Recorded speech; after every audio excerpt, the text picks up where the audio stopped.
Alam nyo guys, hindi naman ako ganun katagal na nagbe-breed ng kalapate. Mga 3 taon pa lang. May consider ko pa na bago yung sarili ko at marami pa akong hindi na di-discover. O yung mga kalapate na gusto kong maipalabas, hindi ko pa na ipapalabas yung iba. No? So eto guys, kakaibang kulay to ng kalapate. Na-achieve natin to sa pag-hybrid o yung pag-crossbreed natin ng Classic Oriental Frill at German Beauty Homer.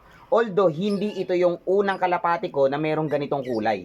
Meron akong naipabuga na ganito dati na German Beauty Homer. Pero naibenta ko na yon.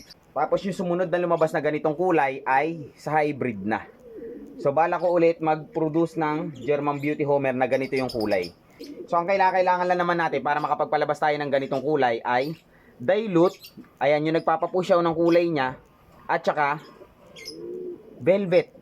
Velvet lang guys, tsaka dilute. Yun yung kailangan natin para makapagpabuga tayo ng ganito. Which is meron tayo nun sa mga German Beauty Homers natin. Kaya pag matripan ko ulit magpabuga ng German Beauty Homer na ganito yung kulay, hindi na tayo masyado mahihirapan. Anyways, kakaibang kulay ng kalapati to. Alam mo ba kung anong tawag kapag ganito yung kulay ng ating kalapati?